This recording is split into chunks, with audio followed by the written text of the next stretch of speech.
Calvary മലയിലെ കുരിശിന് കീഴെ ശാന്തതയാണ്. കരയിലുകളും കലഹങ്ങളും കോപവും മുഴക്കവും ഒക്കെ തീർന്നിരിക്കുന്നു. നിശബ്ദതയിലൂടെയാണ് ദൈവപുത്രൻ്റെ ശരീരം താഴേക്കിറക്കപ്പെടുന്നത്. അവൻ മറ്റുള്ളവരെ ശാന്തമാക്കാൻ പറഞ്ഞു. അവൻ ക്ഷമയും സ്നേഹവും പകരാൻ മാത്രം ജീവിച്ചു. എന്നാൽ ഇന്ന് അയാൾ കുരിശിൽ മരിച്ചിരിക്കുന്നു. പാപത്തിനു വേണ്ടി അപരാധി എന്ന ആരോപത്തിൽ വിലയിരുത്തപ്പെട്ടവൻ, നിഷ്കളങ്കനായ യേശു ഉണർന്നു നോക്കുന്ന ചില്ലുകൾക്കിടയിൽ നിന്നിറക്കപ്പെടുന്നു. പ്രീതിപ്പെട്ട ശിഷ്യന്മാരും അമ്മയായ മറിയവും വേദനയോടുകൂടി ചേർന്ന് നിൽക്കുന്നുമുണ്ട്. മറിയം, ആ അമ്മ, അതെ, ദൈവപുത്രൻ്റെ അമ്മ, ആവശ്യപ്പെടാതെ സ്നേഹിച്ചവളാണ്, ആത്മാർത്ഥതയോടെ വളർത്തിയവളാണ്.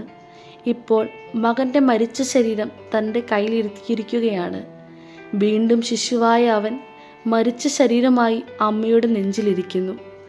തൊട്ടടുത്ത് നോക്കുമ്പോൾ രക്തം നിറഞ്ഞ കൈ, മുഖം, മരണമുഖം. അതിൽ വേദനയുടെ പതിവുമില്ല, സമാധാനമായിരിക്കുന്നു. തൻ്റെ പിതാവിൻ്റെ ഇച്ഛ പൂർത്തിയാക്കി ത്യാഗം തീർത്ത മകൻ്റെ മുഖം. കുറച്ച് വിശ്വസ്തരും സുഹൃത്തുക്കളുമാണ് അവനെ സംസ്കരിക്കാൻ ഒരുങ്ങുന്നത്. അരിമത്തയിലെ യോസഫ്, അവനാണ് പീലാത്തോസിനോട് അപേക്ഷിച്ചത്, ഈ ദേഹം എനിക്ക് തരണമേ. ആ ദേഹത്തിന് സംസ്കാരം നൽകാനായിരുന്നു ആഗ്രഹം. നിക്കോദെമോസും അവനോടൊപ്പം ചേർന്നു. അവൻ രാത്രിയിൽ യേശുവിനെ സന്ദർശിച്ചൊരു പണ്ഡിതൻ. ഇന്ന് തൻ്റെ ഹൃദയം തുറന്ന് ദൈവപുത്രനെ ആദരിക്കുന്നു. അവരുടെ കരങ്ങളിൽ അവനെ സ്നാനം കഴിപ്പിച്ചു. സുഗന്ധ വസ്തുക്കളിൽ പൊതിഞ്ഞ്, ശുദ്ധമായ തുണിയിൽ പൊതിഞ്ഞ് ഒരു പുതിയ കല്ലറയിൽ വെച്ചു. അതേ, സ്വന്തം കല്ലറയല്ല, മറ്റുള്ളവർക്കായി വെച്ചതായിരുന്നു. പക്ഷേ അവിടെ വെച്ചതോ മാനവ ചരിത്രത്തിലെ ഏറ്റവും വിശുദ്ധമായ ശരീരമാണ്. കല്ലറയുടെ മുഖത്ത് കല്ല് ചാരുന്നു. അവൻ്റെ മരണത്തിന് സാക്ഷിയായി കല്ലും കാറ്റും നിലാവും.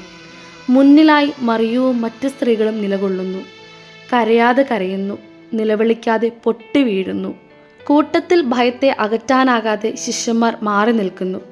കൈയൊഴിഞ്ഞു, പ്രതീക്ഷ നഷ്ടമായതുപോലെ. കാരണമില്ലാതെ നീതിമാനായവൻ കൊല്ലപ്പെട്ടു, പാപമില്ലാത്തവൻ ശിക്ഷിക്കപ്പെട്ടു. സ്നേഹത്തിനു വേണ്ടി സ്നേഹത്തിനുള്ള ത്യാഗം. നമുക്കെല്ലാവർക്കും വേണ്ടി തൻ്റെ ജീവൻ നീക്കിക്കൊടുത്തവൻ. അവൻ ഒരിക്കലും സ്വയം സംരക്ഷിക്കാനാകാത്ത നിലയിലായി. പക്ഷേ അവൻ്റെ സമർപ്പണം ലോകത്തെ ജീവിതത്തിലേക്ക് നയിക്കുന്നു. ഇതൊരു സംസ്കാരമല്ല, ഇതൊരു വൈദികതയും ആത്മീയതയും നിറഞ്ഞ തിരുനാളാണ്. ഇതൊരു അന്ത്യം പോലെ തോന്നുന്നു, പക്ഷേ ഇതിൻ്റെ കണിപ്പാതയിലുണ്ട് ഉയർപ്പിൻ്റെ തുടക്കം. മരണത്തിലൂടെ ജീവിക്കുന്നവൻ്റെ വഴി. കല്ലറയുടെ വഴിയിലൂടെ കാലെടുത്ത് നടക്കുന്നു. 3 ദിവസങ്ങൾക്ക് ശേഷം ഇതേ കല്ലറയിൽ നിന്ന് പ്രപഞ്ചത്തെ മാറ്റിയ ഒരു പുതുതലമുറ ഉയരും. ഇന്നലെ അവൻ മരിച്ചിരിക്കുന്നു, ഇന്ന് കല്ലറയിൽ വിശ്രമിക്കുന്നു, നാളെ അവൻ ഉയർത്തെഴുന്നേൽക്കുന്നു. നാം കണ്ണീരോടെ നോക്കുന്നു, പക്ഷേ വിശ്വാസത്തിൻ്റെ കണ്ണുനീരാണത്. വേദനയോടൊപ്പം പ്രതീക്ഷയും ഉയരുന്നു. അവൻ തിരിച്ചു വരും, ജീവിതം നൽകിയതിൻ്റെ പ്രതിഫലനമായി. അവൻ്റെ സംസ്കാരം കൊണ്ട് നമുക്ക് ഉറക്കമല്ല, ജീവിതത്തിലേക്കുള്ള ഉണർവാണ് ലഭിച്ചത്.